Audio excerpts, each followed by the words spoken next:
Hello, my friend. The sun is setting, and that means it's time for another story. Get comfortable, close your eyes. We're starting now. The forest whispered in its sleep, its breath low and cold as it drifted across the moss-laced floor. Moonlight slid like silver silk through the black silhouettes of the pines, brushing against the glassy surface of the Cullen house, where silence had wrapped itself around the windows like a shroud. It was a silence too heavy to be peaceful, an expectant hush, as if the world itself was holding its breath. Inside, Bella stood by Renesmee's bedroom door, unmoving, watching her daughter dream. Renesmee's skin, pale as the moon outside, glowed with the faint inner light that always pulsed beneath the surface of her skin. A curl had fallen over her cheek. Her lips, slightly parted in sleep, murmured unintelligible words as images spilled from her dreams and passed like waves into Bella's mind. They were half-formed things, faces blurred by mist, a red sun, a voice that didn't sound like any voice she knew, calling her name from the edge of something vast and unseen. Bella felt it in her body, though her heart no longer beat, a warning. Edward appeared beside her without sound, his hand brushing hers with the gentlest touch. Like a question. "She's dreaming again," Bella whispered. "I know," I heard her heart racing. His voice was velvet soft, but there was tension in the line of his jaw, in the stillness of his shoulders. This one felt different. They stood in the doorway together like sentinels. There had been a time, back when she was human, when Bella would have laughed at the idea of standing guard over dreams. But now she understood, because Renesmee's dreams weren't just dreams. They were windows into something deeper, something ancient, curling beneath the surface of the world like roots in the dark. A soft knock came from downstairs. Bella moved through the shadows like breath, descending into the golden glow of the living room where the rest of the family had already gathered. The house was unusually quiet, the usual low murmurs and book-page rustles replaced by stillness. Jasper sat with his fingers steepled beneath his chin, eyes narrowed as if feeling the room for a storm that hadn't yet arrived. Rosalie leaned against the window, her gaze fixed on something far beyond the forest. Emmett looked worried in the way he always did when things involved Renesmee. Alice stood in the center, her eyes wide, unblinking. "I saw something," she said, her voice high and thin, like a violin string pulled too tight. Edward appeared at Bella's side, his expression already grim. "Go on."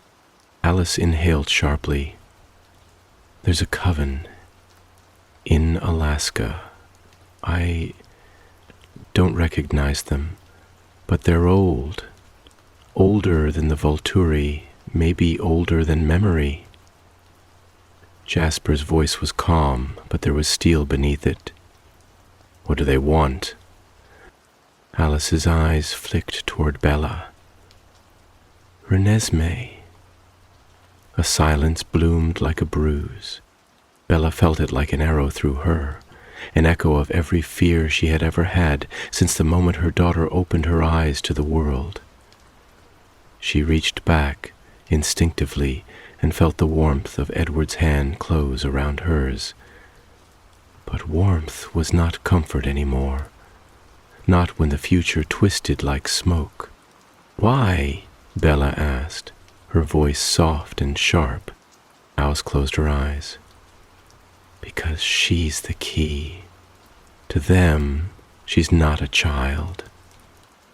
She's a link. A living bridge between blood and immortality."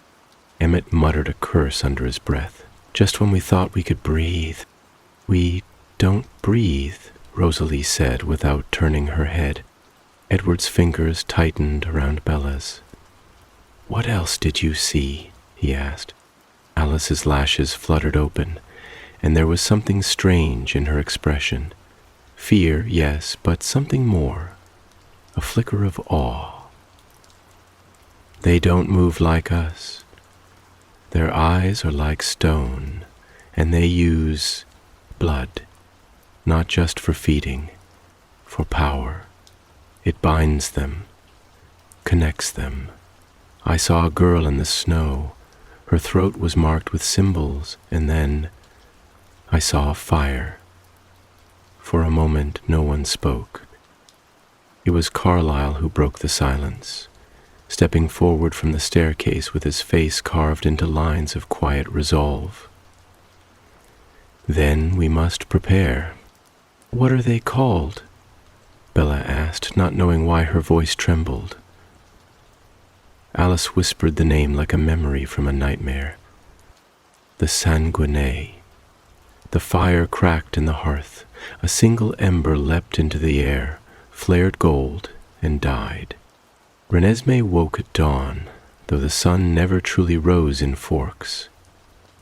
She sat up, her copper curls falling into her eyes, the room still dark but full of the cold blue grub of winter morning. Something clung to her skin, something from the dream that hadn't faded. A word. She touched her palm to her forehead, where the memory still burned faintly. Isolde. She didn't know what it meant, only that it belonged to a woman with eyes like black glass and lips red as wine. A woman who stood in the snow, hand outstretched, whispering in a voice like bells through fog. Nessie, the voice had called her that too, but not the way her family did. No, this was different.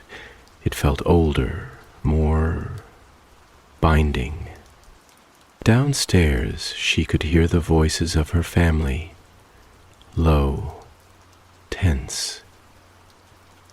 She dressed quietly and crept down the hall, barefoot, moving like light down the stairs. They stopped speaking when she entered the room.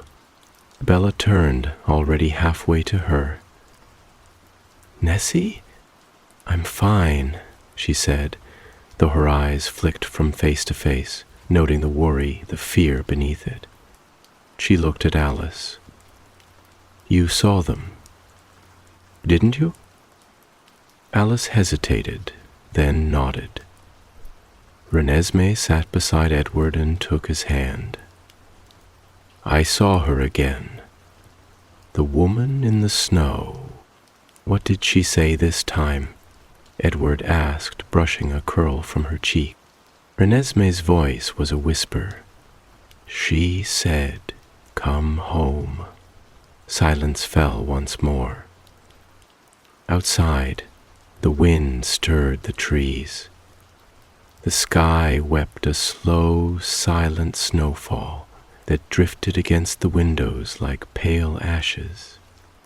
And far to the north, where the stars were sharper and colder, a figure stood in a circle of red-lit ice, whispering spells into the dark.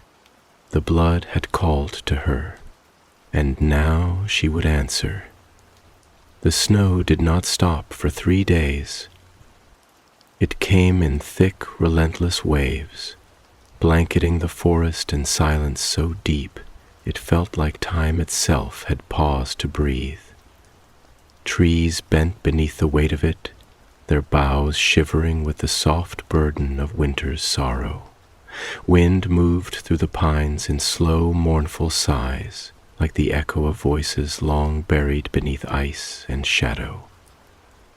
The world outside the Cullen house seemed suspended in a dream, silvered, muted, caught in that narrow space between heartbeat and stillness. Inside, the air hummed with tension.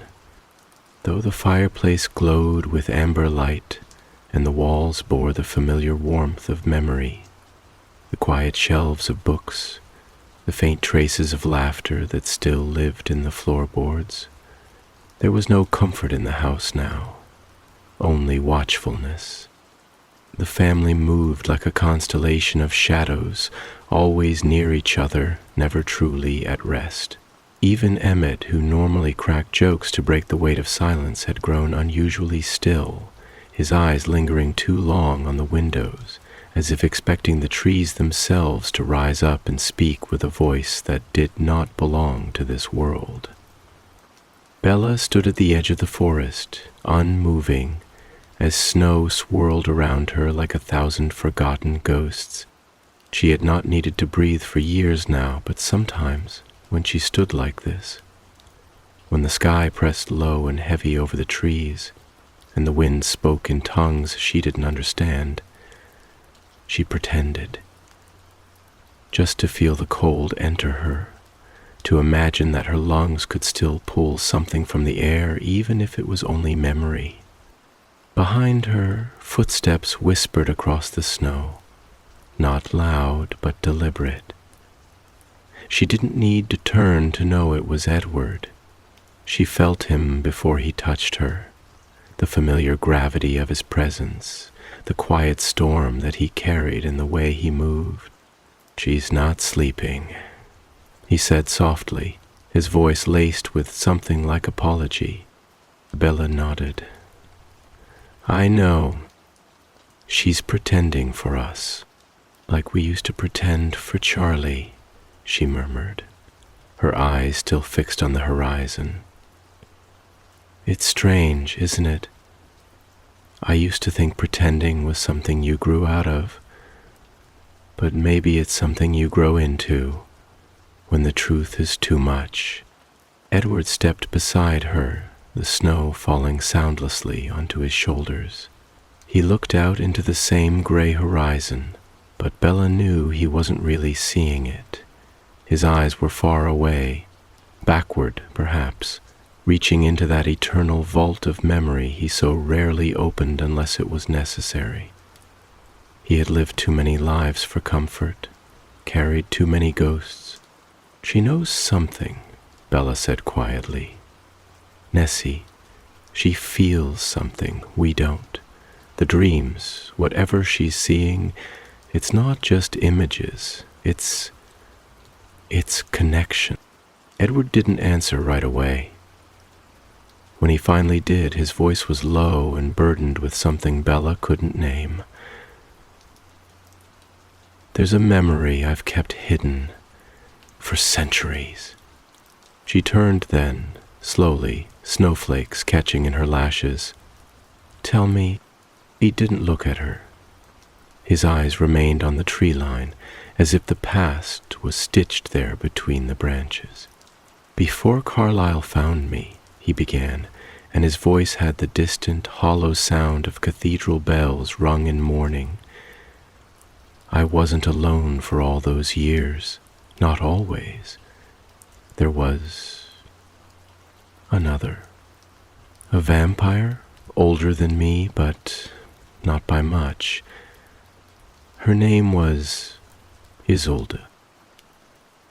The name struck Bella like a wind through broken glass. She didn't speak. Afraid to fracture the moment, Edward went on. "She came to me in Chicago, not long after I had begun to drink from the wicked. I was lost, angry, wild, without compass or shame.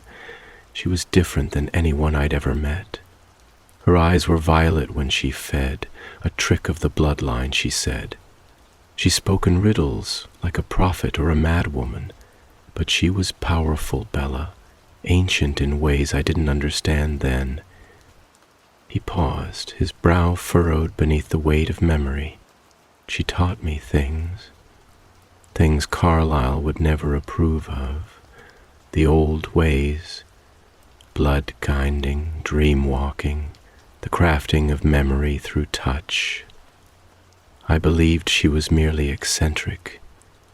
I didn't see her hunger for what it truly was, she wanted more than survival. She wanted dominion. Bella felt her throat tighten. You loved her. Edward finally turned to meet her gaze. His eyes, though unblinking, shimmered faintly with a grief so old it no longer hurt. It simply existed, like gravity or silence. I thought I did, but it was worship, fascination. I was young, she was a storm, and I was only wind. And now she's returned. He nodded. It makes sense. If anyone could escape the Volturi's purge, it would be her. She was obsessed with lineage, always searching for hybrids, anomalies, strange-born creatures of twilight. She spoke of a coming age when such beings would inherit the earth. Bella's voice was barely a whisper. Renesmee? She is the fulfillment of every prophecy Isolde ever mumbled in her sleep. To her, Nessie isn't just a child, she's an answer. They stood in silence as the snow thickened, a veil descending over the world. Finally Bella spoke. What did she teach you, Edward, that you've never told me? He was quiet for so long that Bella wondered if he would speak at all. But then, slowly, he lifted his hand, and in his palm a small symbol appeared, traced in the air by the motion of his fingertip. It was a knot, ancient and looping, without end. When he finished drawing it, the air shivered, and a faint red glow lingered where his finger had moved. She marked me, he said, in blood. I thought it faded, but some bindings are older than memory, older than love. Bella's breath caught, even though her lungs didn't need it. You think she's coming for you? Edward closed his hand, and the glow vanished. No, he said, she's coming for all of us. From deep in the house a sound rose. Renesmee's voice calling softly for her mother, her father, her dreams too thick with meaning to hold alone anymore. And miles to the north, in the burning heart of a circle drawn in blood, Isolde opened her eyes. They were not violet now. They were black, and they were watching. The sky above Forks remained an endless sheet of ashen gray, unmoving, oppressive, like the lid of some vast tomb carved for the forgotten. The days melted into one another, indistinguishable save for the slight shifting of the shadows and the slow accumulation of snow that crept up the trunks of the pines like white moss. Time in this place had always felt different.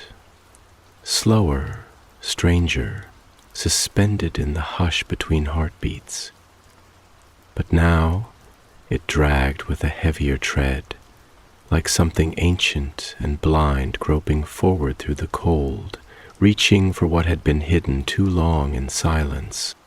Renesmee sat by her bedroom window for hours at a time, wrapped in the oversized cardigan Rosalie had knit for her, soft gray wool loose at the sleeves, smelling faintly of cedar and lavender. Her eyes, deep pools of molten amber inherited from her father, stared through the frost-kissed glass as if she could see through the veil of snow and time, as if she were listening for footsteps she didn't yet understand, footsteps that echoed not through the air but inside her blood. She didn't speak much, and when she did, her voice carried the dreamy weight of someone not entirely rooted in the present moment, someone straddling the edge of two worlds. She had always been different. From the moment she was born, half immortal, impossibly beautiful, growing too fast, understanding too much, Renesmee had belonged to the in-between. Not vampire, not human, not werewolf. A singular thing, a walking question, an answer the world hadn't asked for but now refused to ignore.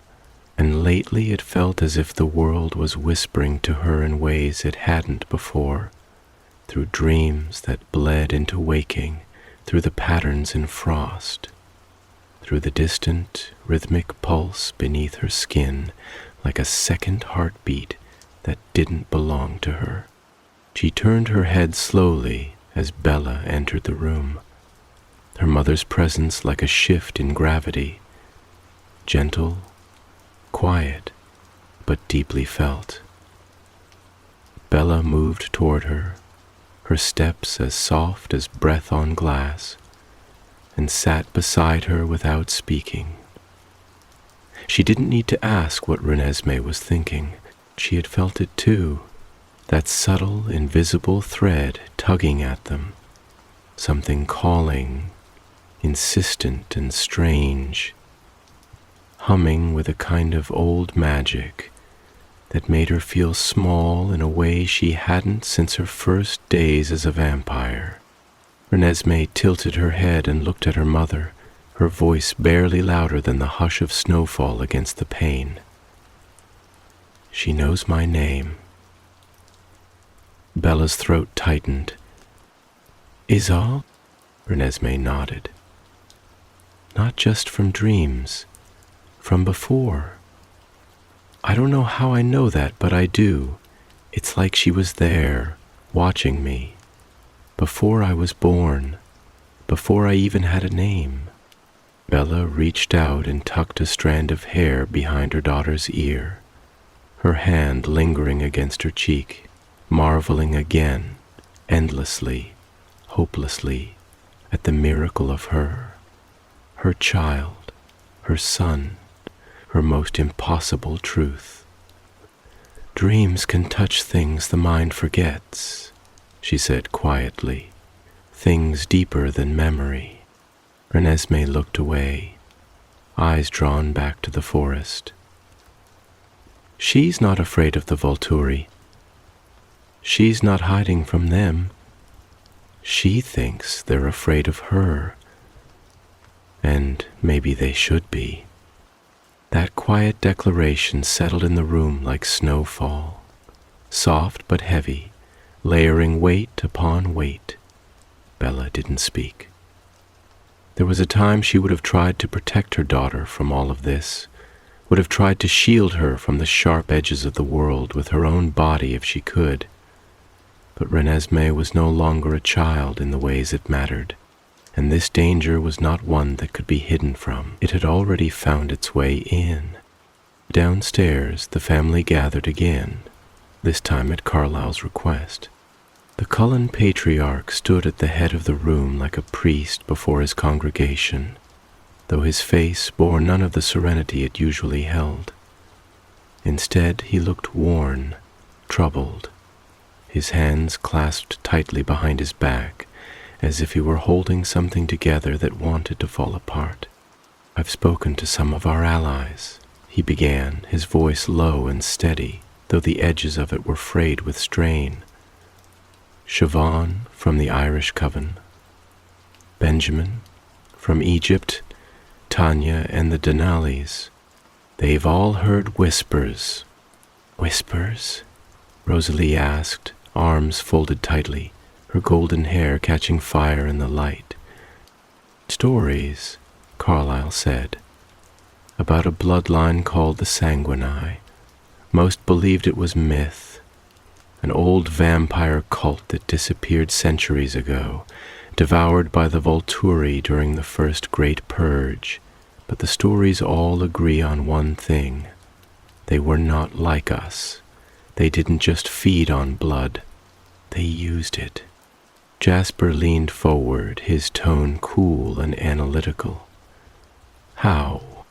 Carlyle hesitated, choosing his words with the precision of a surgeon. "They believed blood was more than sustenance, that it held memory, power, identity. They performed rites, sacrifices, They could influence minds, alter dreams, create bonds between creatures. It's why the Volturi feared them. Not just because they broke the laws, but because they could unmake them. Bella felt Edward stiffen beside her, and for a moment she was no longer in the room. She was back in the snow, standing beside him as he drew that glowing symbol in the air, as he whispered the name. Isolde like a curse bound in silk. They want Renesmee, Alice said suddenly, her voice sharper now, no longer dazed but full of steel. Not just because she's powerful, because she's new, a vessel. She carries something they lost long ago. Hope for a future that doesn't include hiding.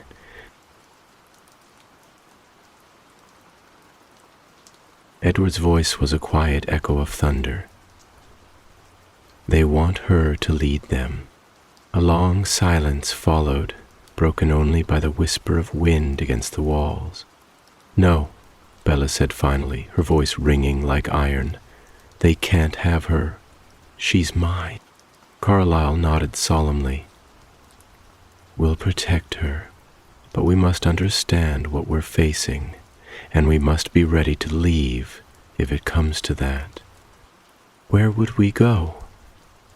Esme asked gently, though her eyes shimmered with worry. Somewhere they can't follow, Carlyle said. But even as he spoke the words, everyone in the room knew there was no such place anymore, because the past had risen from its grave, and it had a name. Far away, beyond the brittle line of the horizon, in the deep snows of the Yukon, a figure walked barefoot through a circle of blood.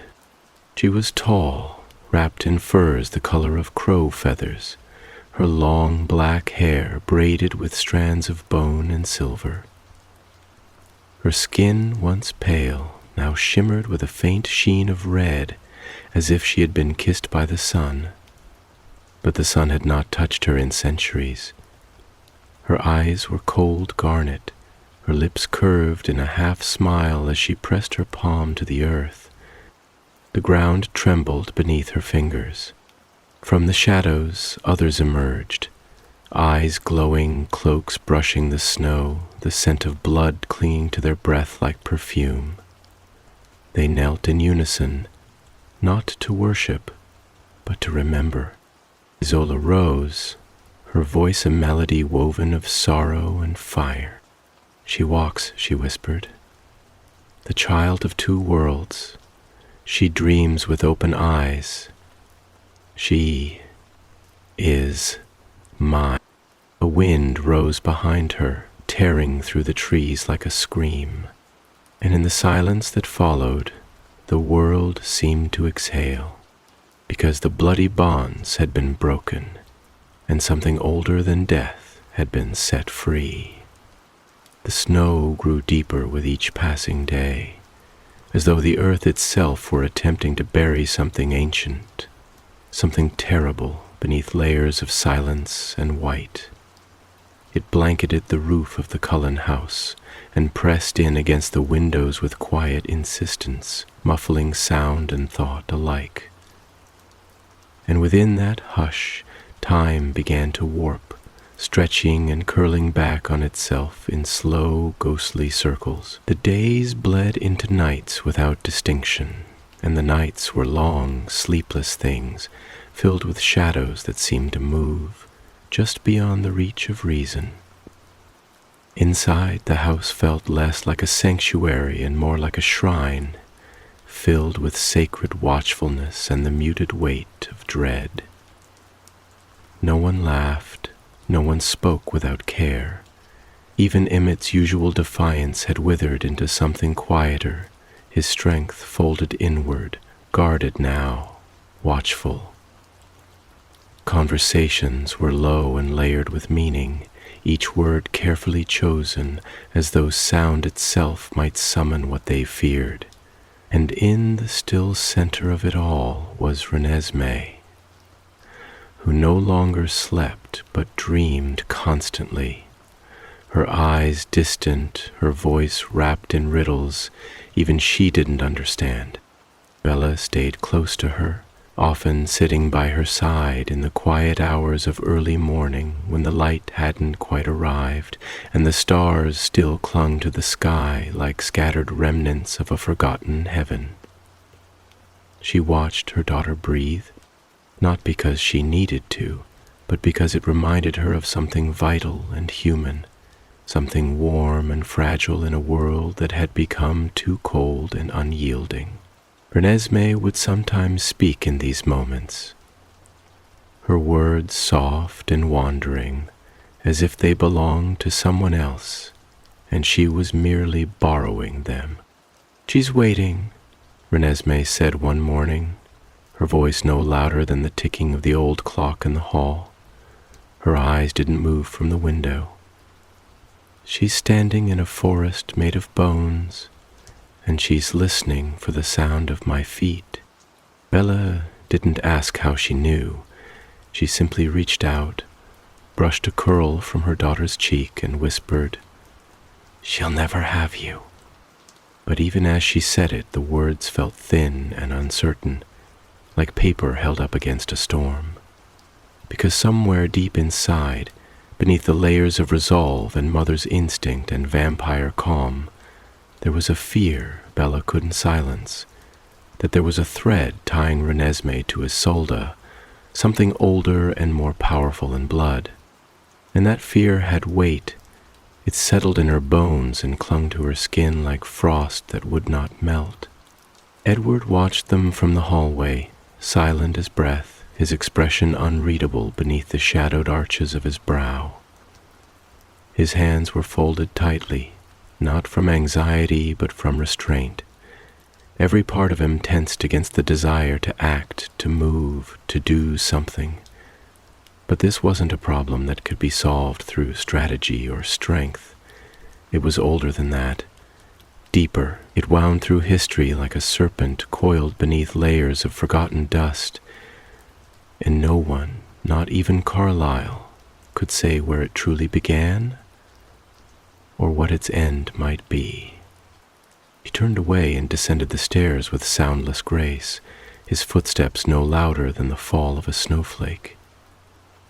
In the living room the others had gathered, drawn together by Alice's most recent vision, which she had delivered in a trembling voice, her eyes wide with a light that didn't belong to the present.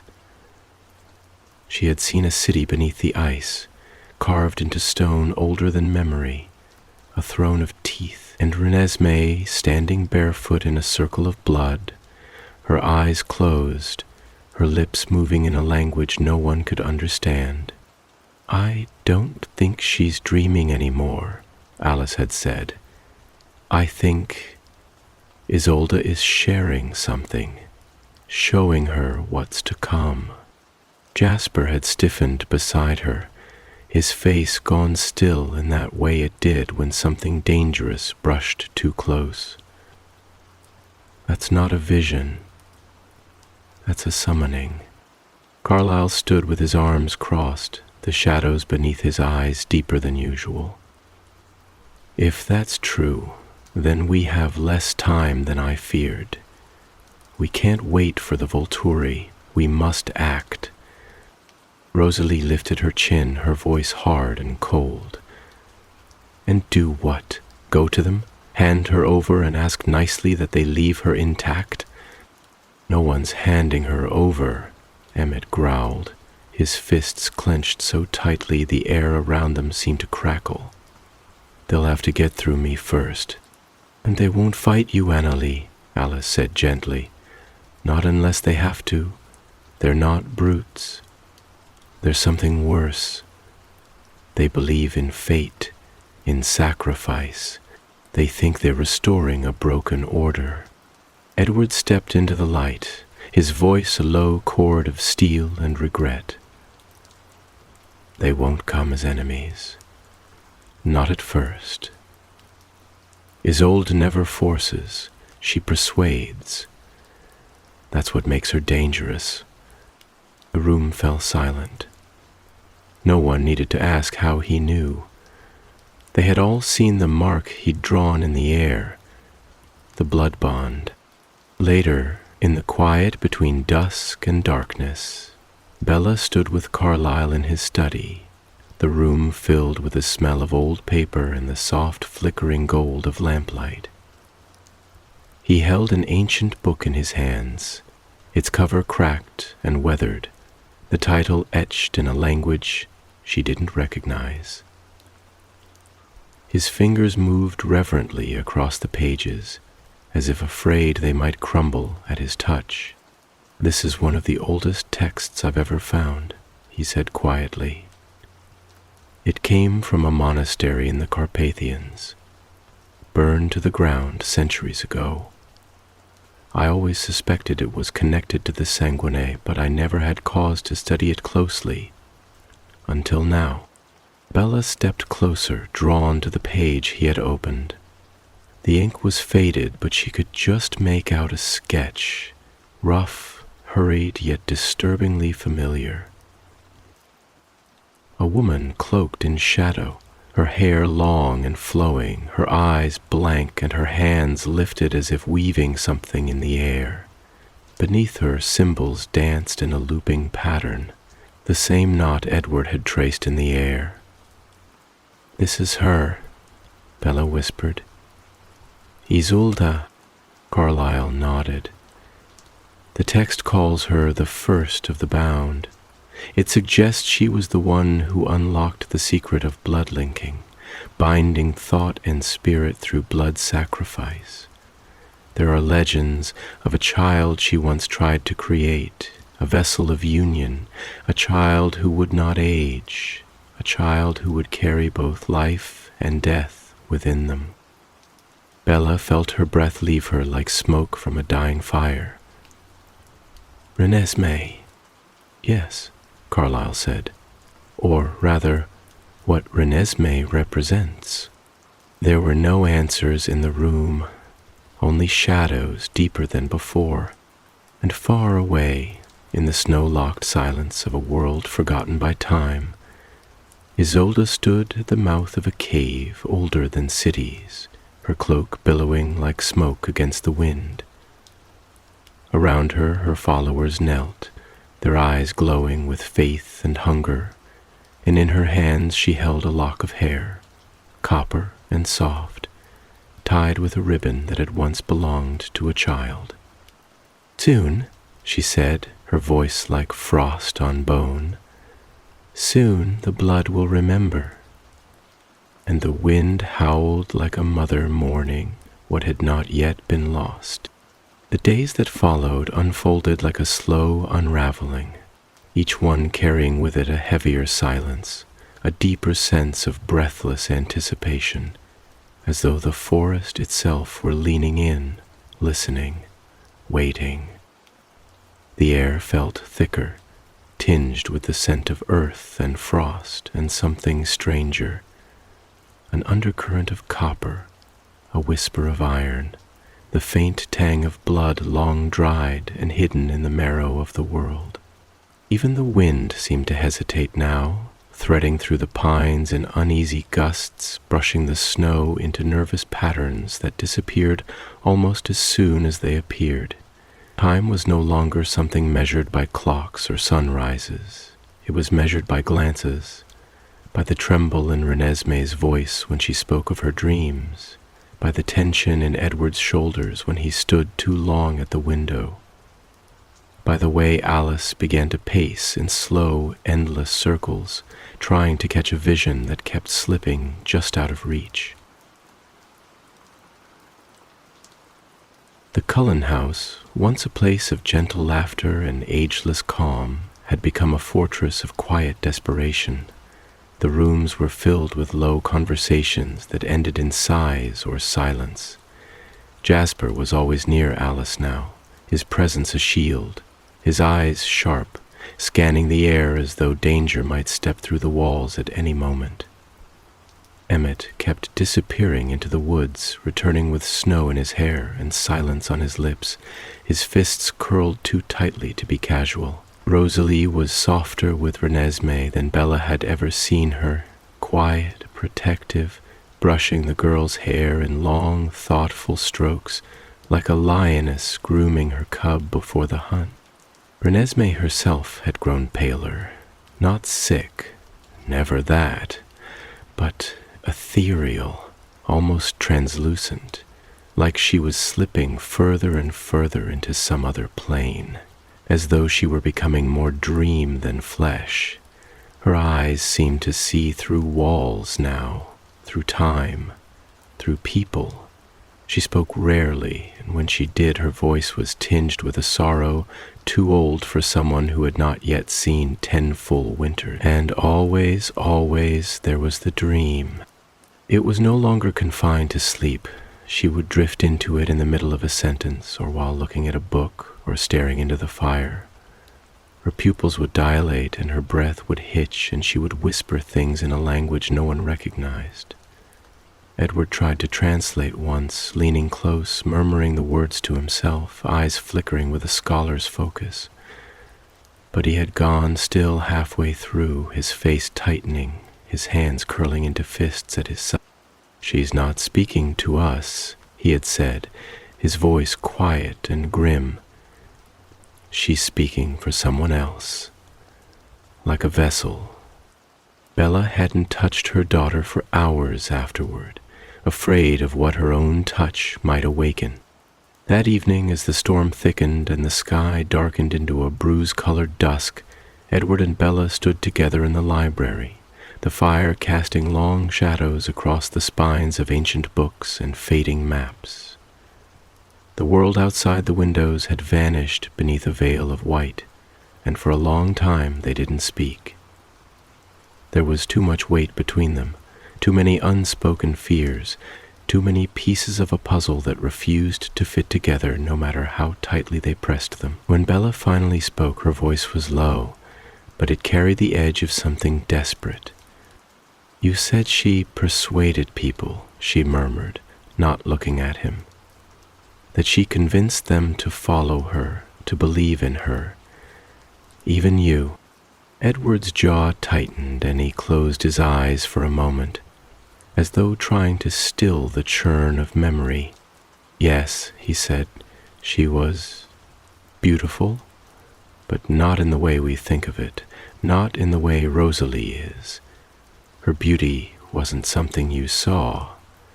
It was something you felt, like gravity, like inevitability. She made you want to be near her, to listen, to follow, to believe, even when you knew she was lying, even when you saw the blood on her hands." Bella turned to him then, her eyes blazing with a cold fire. "And you think Nessie will feel that too?" Edward didn't answer immediately. When he finally did, his voice was low and hoarse, raw with a kind of grief that had no name. "She already does." The silence that followed was not empty. It was full of what they were too afraid to say, that something ancient was reaching through their daughter's dreams, that the past Edward thought buried was waking again in the eyes of the child he had sworn to protect. That fate, if such a thing existed, was no longer content to whisper from the shadows. It was speaking, clearly now, through Renesmee's own voice. Outside, the wind screamed through the trees, and somewhere deep within the forest, a figure stepped from the snow. She was tall, wrapped in a cloak the color of blood seen through frost. Her eyes glowed faintly, pale fire behind a veil of darkness, and her hair tumbled down her back like a cascade of shadow. She moved with terrible grace, like something that had once been human but had long since forgotten the meaning of breath.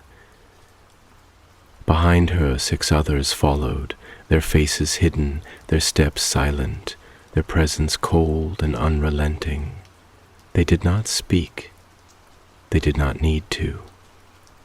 They were part of her, extensions of her will, her memory, her hunger.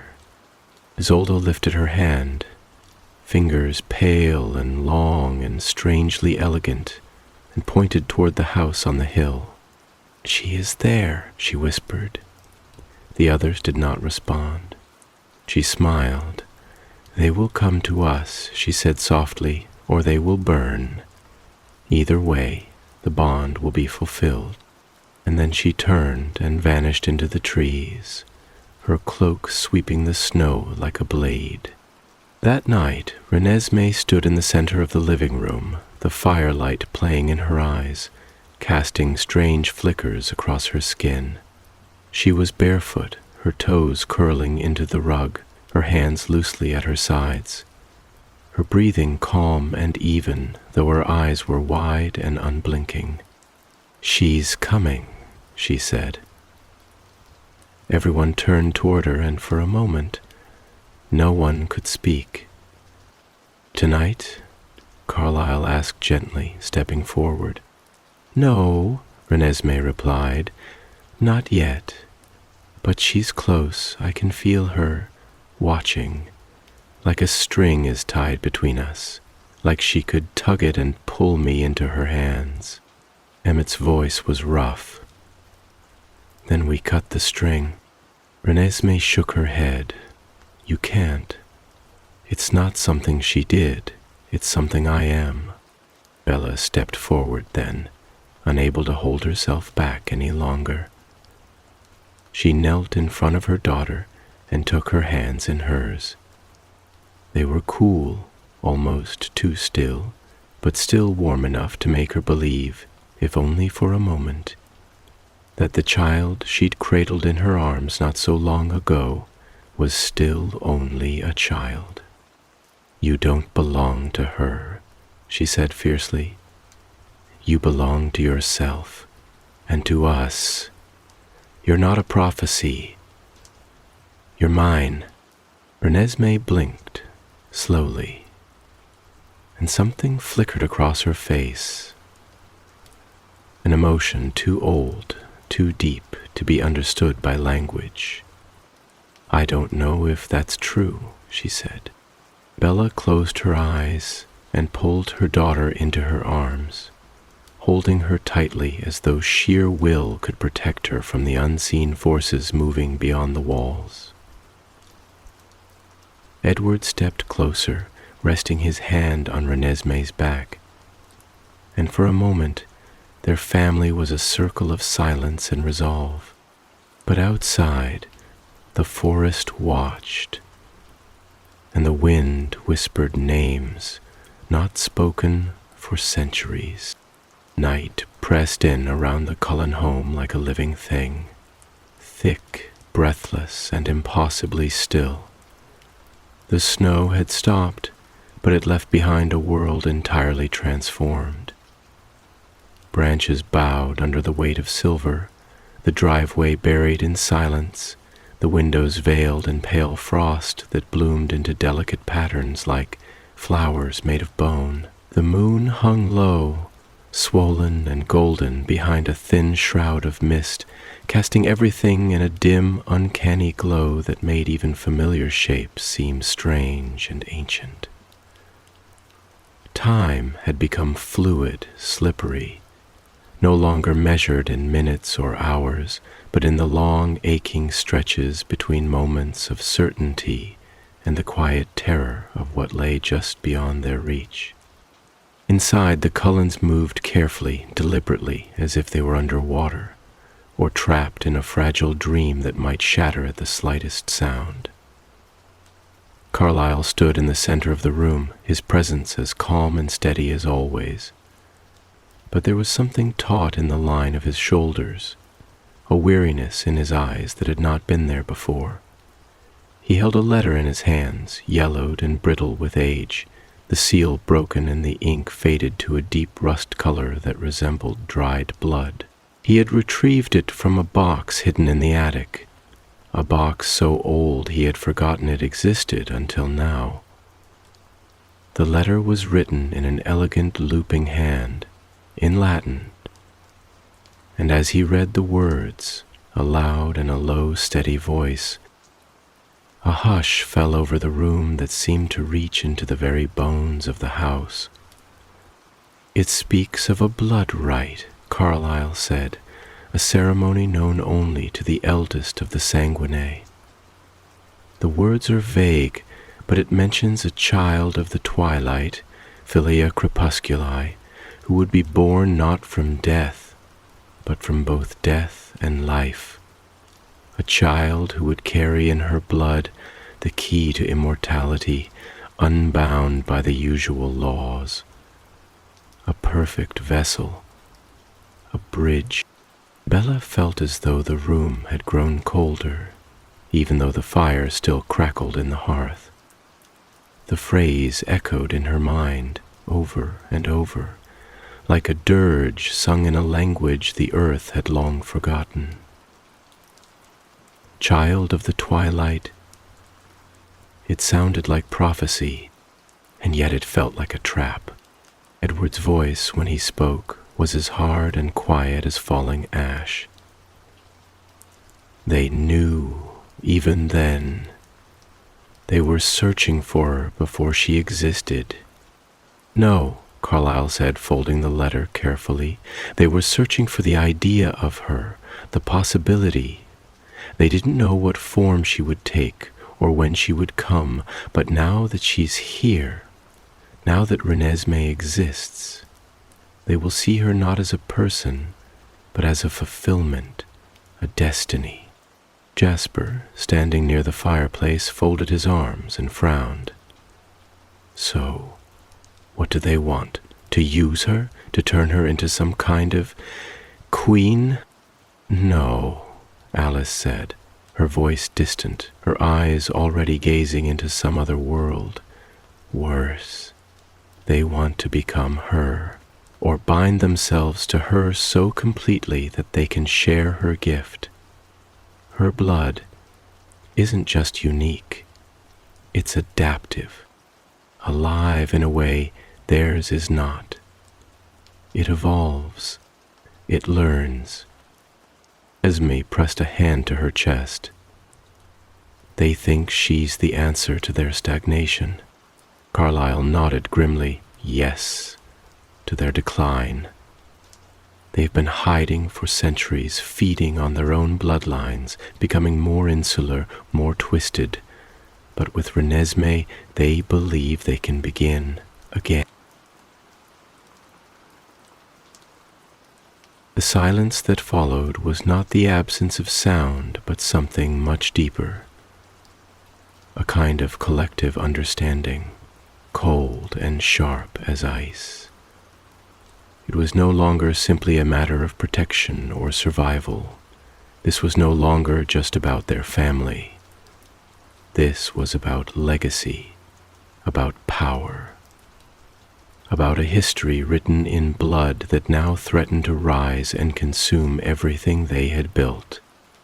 Edward turned and began to pace slowly, his movements precise and fluid, like a predator thinking through every possible escape. Bella watched him, her mind racing, trying to push through the fear to find the shape of an answer. But the truth was simple and crushing. There was no escaping this. The sanguinae weren't coming to make demands. They were coming to claim what they believed was theirs. And Renesmee, she was the heart of it all. "I'll go," Bella said suddenly, her voice breaking the silence like a blade through ice. "I'll take her and run." Edward stopped in his tracks, his head snapping toward her, eyes wide. "No." "You can't stop them if she's here," Bella said, her voice trembling with a fury barely held in check. "You'll need to fight, and if she's in the middle of it." "I'm not letting you run into the dark with her," Edward said, stepping closer, his voice low and fierce. "Not when they can reach through dreams, not when they can follow her anywhere." "But we have to do something," she hissed. "We can't just sit here and wait for them to knock on the door." "They won't knock," Alice Bella said softly, still staring into the fire. They'll wait. They'll whisper. They'll tempt. And if we make the wrong move, they'll burn us from the inside out. Renesmee had come down the stairs unnoticed, her presence as quiet and sorrowful as the falling snow. She stood at the edge of the room now, barefoot in her nightdress, her hair tumbling down her back in soft copper waves.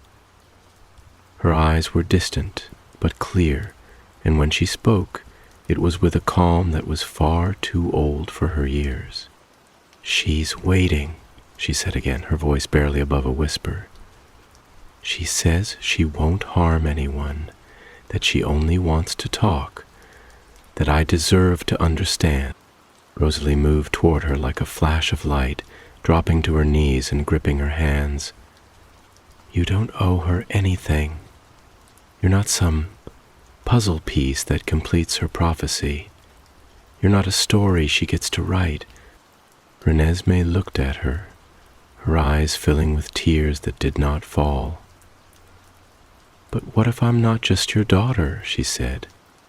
"What if I'm something more? What if this was always waiting for me?" Bella felt her chest collapse in on itself, felt her throat close. "No," she said. "Don't say that. You're ours. You're not theirs. You're mine." But Renesmee only shook her head slowly, like someone watching a dream dissolve. "I know you love me," she whispered. "That's why I have to understand what she is, what I am. I think there's something buried in my blood, something that remembers her." Edward stepped forward then, his voice soft and full of the unbearable weight of guilt. "And what if that memory isn't yours? What if it's hers? What if she planted it?" Renesmee looked up at him, her eyes full of quiet tragedy. "Then I have to know where she ends, and I begin." Outside the wind began to rise, and far to the north, in the frozen silence of the forgotten, Isolde smiled in her sleep. She was dreaming of a girl with eyes like firelight and blood that sang in languages no longer spoken. And soon, very soon, she would wake. It was just past midnight when the first sound broke through the hush of snow and shadow. A sound so subtle, so strangely delicate, it might have been mistaken for nothing more than wind brushing the eaves. But Bella, standing at the farthest corner of the house near the glass doors that opened onto the backwoods, knew the sound for what it was, the precise and deliberate step of a creature that did not belong in any human world. It was the sound of the ancient come home. She turned slowly, every nerve in her body lighting with an old, familiar fear, one she hadn't felt since the days when her heartbeat was still a metronome of human fragility, and she had walked side by side with immortality, knowing any misstep could be her last. But now, it wasn't her own life that she feared for, it was Renesmee's, her daughter, her half-angel, half-shadow girl, who even now lay upstairs with her eyes wide open, staring not at the ceiling, but at the sky beyond, as though she could see through the roof, past the clouds, all the way into the dreams of the one who called to her from the dark. Bella reached for Edward without needing to look. His hand met hers in perfect synchronicity, their fingers clasping as naturally and inevitably as gravity. He had heard it too. Of course he had. His jaw was tight, his eyes bright with intensity, and he moved as if trying to contain a storm within the narrow architecture of his body. "She's close," he murmured, and though his voice was even, there was something in it that twisted Bella's stomach into cold knots. She wants us to know. Behind them, Alice stepped forward, barefoot and trembling, her eyes wide and unblinking. I saw the snow parting like a river. I saw fire that left no smoke. I saw Renesmee standing in the center of a ring of ash. Bella's throat was dry, and Alice's voice cracked. And she wasn't afraid. No one spoke. For several long moments, the only sound was the faint settling of the house around them, the soft whisper of wind through the trees. Then Carlyle emerged from the study, his face more drawn than Bella had ever seen it, as though he were carrying the weight of centuries on his back. He held a weathered journal in his hands, leather-bound and scrawled with archaic symbols along the spine. He didn't speak right away, only opened the book and held it out for them to see. On the open page, a charcoal sketch stared up at them.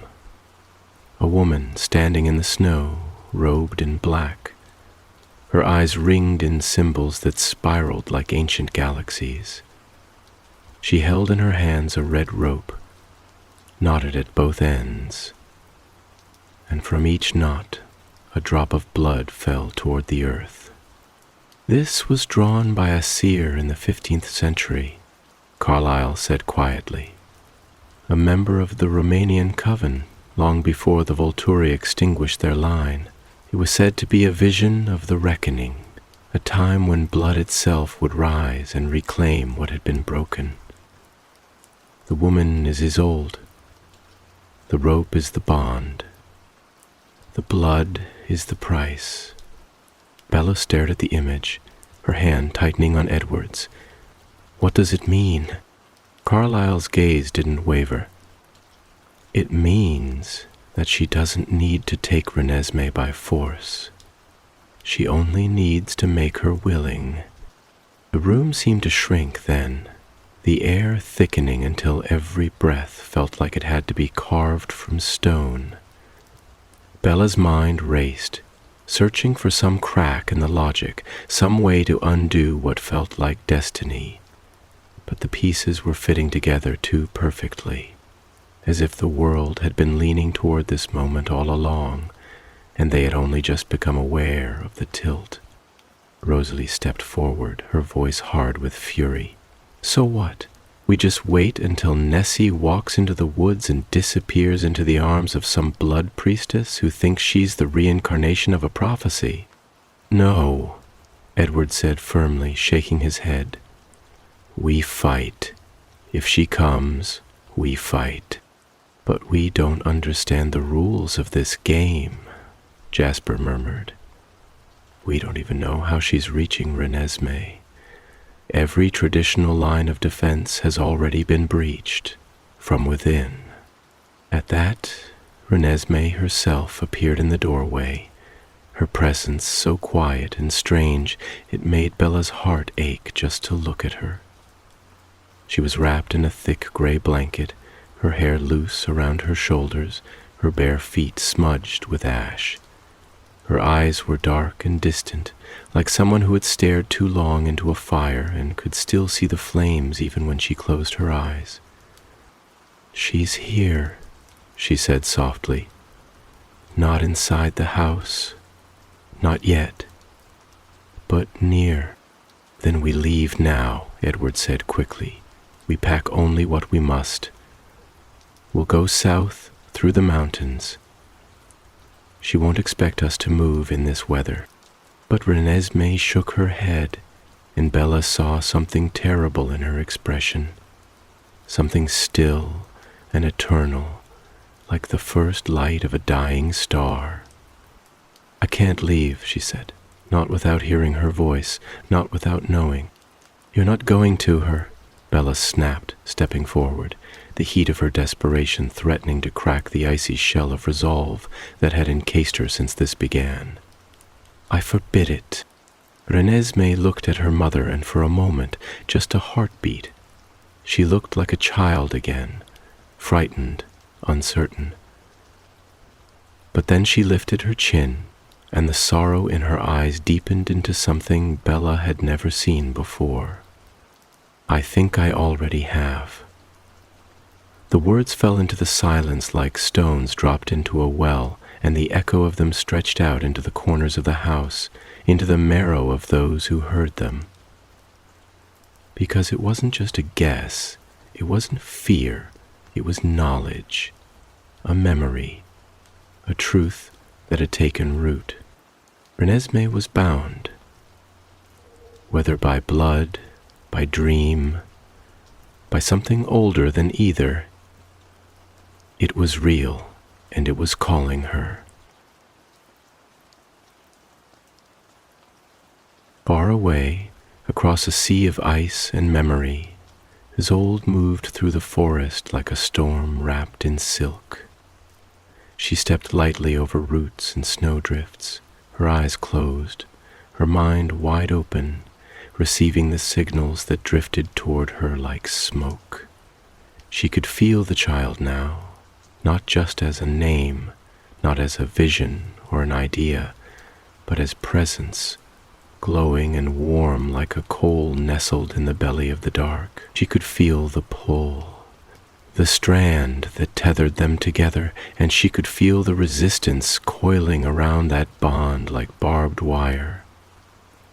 Edward's rage, Bella's terror, the family's love. It was beautiful, all of it.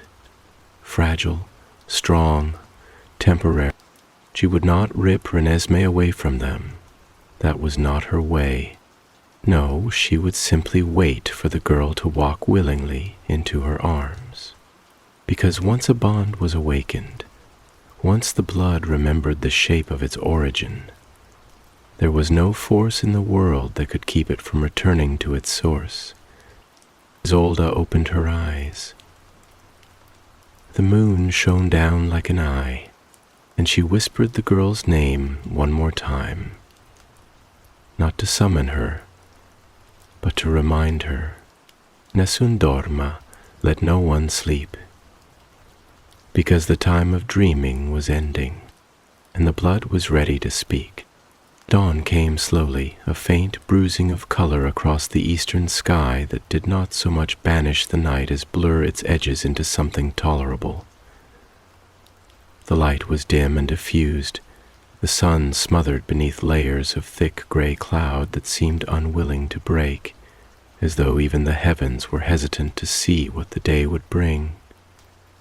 The snow, long settled into quiet drifts, now shimmered with a subtle gold that never quite became warmth. It was a pale, mournful kind of beauty, the kind that belonged not to beginnings, but to the soft, solemn endings of things. The Cullens moved through the house with the focused stillness of those preparing for war, though no weapons clashed, no armor was donned. Their strength was in their unity, their silence, their careful calibration of fear and fury into something sharp and deliberate. They had each, in their own way, accepted the truth of the moment, that the sanguinae were no longer a distant echo from some half-remembered past, but a living, breathing threat, one that now breathed through Renesmee herself, and though none of them said it aloud, the fear that hung over the house was not merely that Isolde would come for her, but that she already had. Renesmee was different now, not overtly, not in the ways you could measure or name. Her eyes were the same molten amber, her voice the same soft melody, but there was something beneath the surface, an awareness, a weight, a gravity that had not been there before. She spoke less, and when she did, it was often with the cadence of someone remembering something rather than discovering it.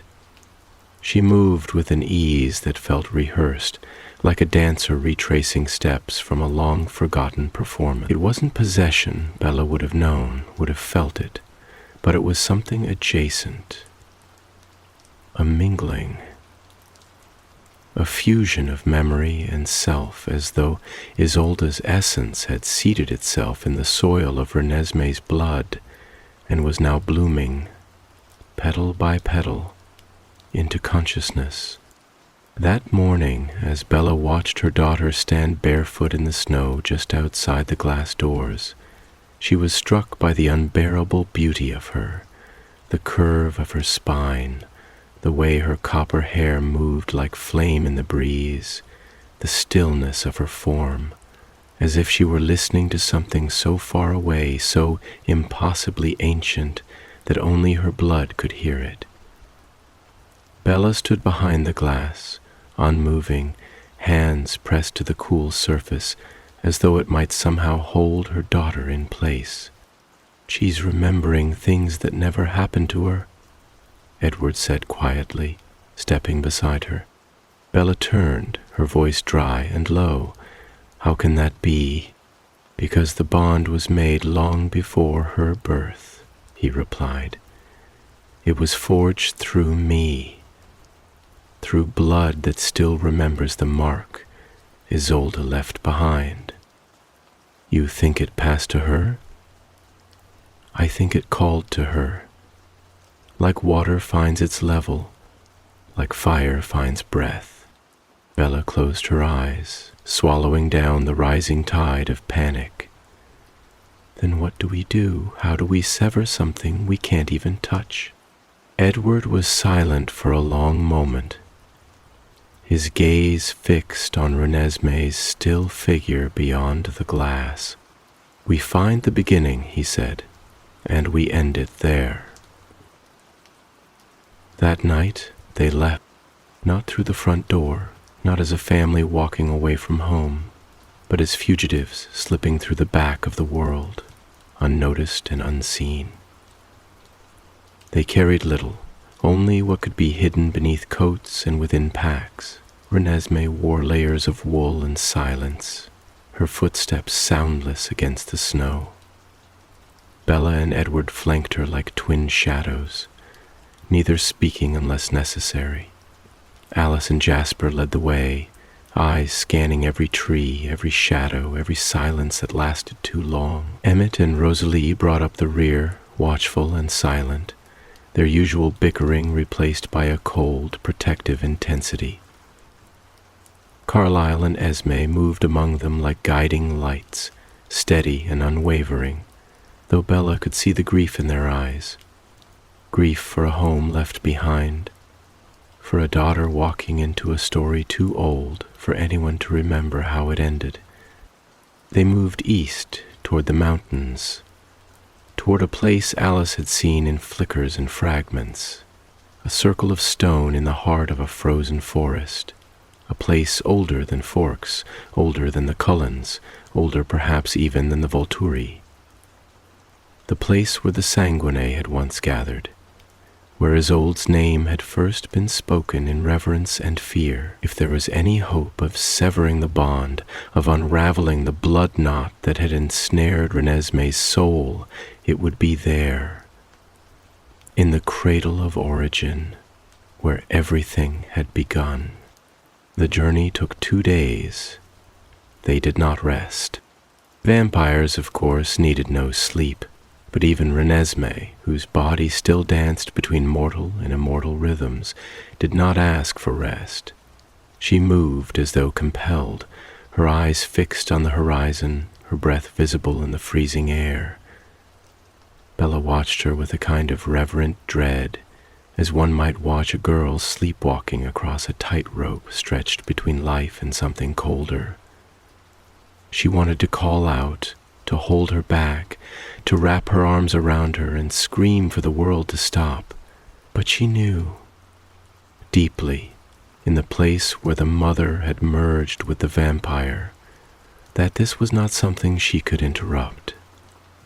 This was not a fight she could win with hands and fangs and fury. This was a war of memory, of spirit, of inheritance. They reached the place on the 3rd morning, just as the sun was rising through a break in the clouds. It wasn't what Bella had expected.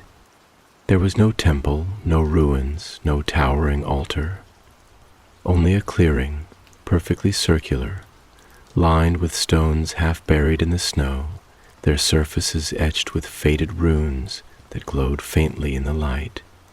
In the center stood a tree, black and gnarled, its bark cracked and bleeding sap the color of garnet. No leaves, no birds, no sound.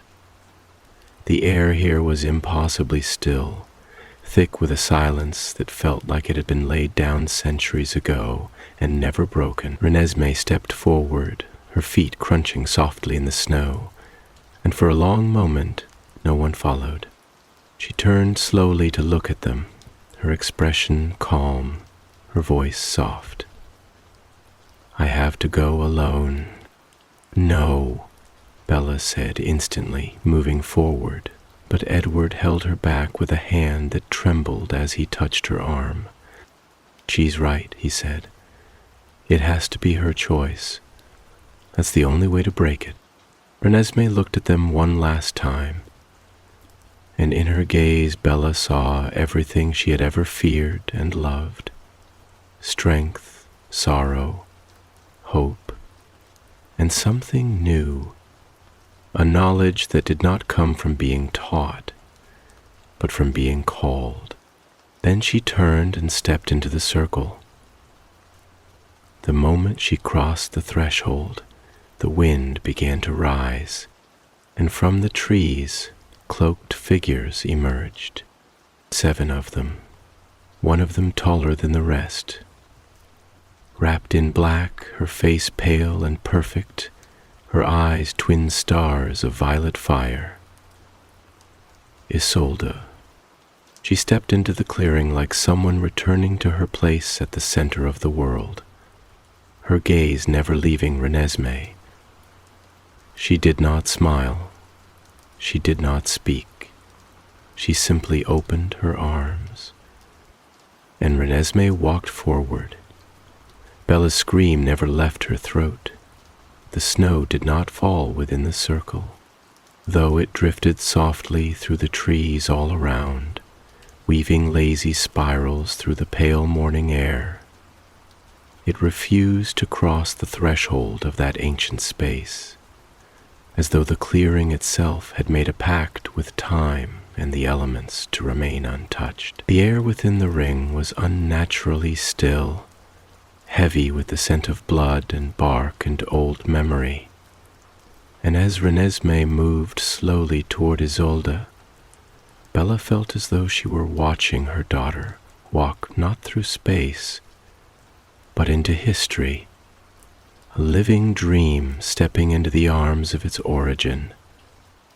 Isolde stood utterly still, her eyes glowing faintly beneath the hood of her cloak, not with warmth or anticipation, but with an old and quiet certainty, the serenity of one who knows how the story ends because she was the one who first wrote it. Her face, unveiled now, was heartbreakingly beautiful, not because of its symmetry or flawlessness, but because of what it carried. The weight of ages, the patience of mountains, the strange sadness of a creature who had outlived even her own purpose. When she looked at Renesmee, it was not with hunger or ambition, but with awe, as if she were seeing something sacred. Bella stood frozen at the edge of the circle, Edward's hand locked around hers too tight, as though he were trying to anchor her with the pressure alone. Her body screamed to move, to leap forward, to rip Renesmee away from that still, impossible figure, but her mind, cold, rational, immortal, knew the truth. Any interference now would be the breaking of the ritual. And they had no idea what would happen if it broke. Renesmee stopped a few feet from Isolde, her hands loose at her sides, her face strangely calm. The tension in her body had vanished. She looked almost weightless now, as though she were made of the same smoke and memory as the snowless air around her. Isolde spoke. Her voice was soft, so soft that Bella could not be certain whether she was hearing it with her ears or her bones. "You are the answer to a question I asked before the Volturi were born," she said, "before the covens were divided, before the rules were made and broken and made again. I have waited through fire and stone and silence for a moment that could not be forced, only foretold. And now, at last, you have come." Renesmee tilted her head slightly. Her voice, when it came, was quiet but clear. "I don't belong to you." Isolde's eyes shimmered, but she did not react with anger. Instead, she gave a slow, solemn nod. "No, you do not. But part of you remembers me. Part of you carries the shape of my voice, the echo of a promise made in another lifetime. I am not your mother. I am not your creator. I am the shadow behind your breath. I am the thread in your blood that hums when you sleep. I do not claim you. I recognize you." Renesmee looked down at her hands, then slowly back at Isolde. "Why me?" "Because you are the first," Isolde whispered. "The first who was not taken but born. The first whose blood sings two songs at once and doesn't tear itself apart. You are the door between what we were and what we might become. Through you, our story could begin again. Not in darkness, not in fear, but in light." For a moment there was silence, and then Renesmee took a step forward. Bella flinched, a broken sound catching in her throat, but Edward held her back, whispering her name like a prayer. "Trust her," he said. "Please, trust her." Renesmee reached out, and Isolde mirrored the gesture, lifting her hand until their palms were only inches apart. No touch, only the thinnest space of air between them. And yet Bella felt it, like a tremor through the ground. From the outer edge of the circle, the cloaked sanguine knelt as one. The tree behind Isolde began to glow, its black bark pulsing with crimson veins, as though some long-dormant heart had begun to beat again beneath the surface. The runes carved into the surrounding stones flared red, then gold, then deep violet.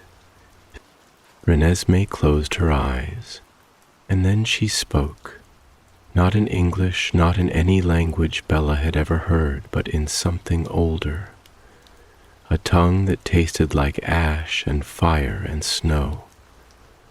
The sound of it made the world tighten, made the trees lean closer, made the wind halt its endless wandering. Bella felt the words slip through her like heat, like pain, like the first notes of a song sung at the end of the world. Isolde smiled and stepped back. It was done.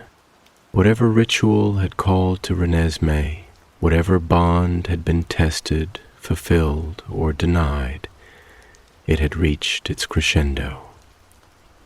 And in that silence, in that moment, after all the words were spoken and the snow still refused to fall, something changed.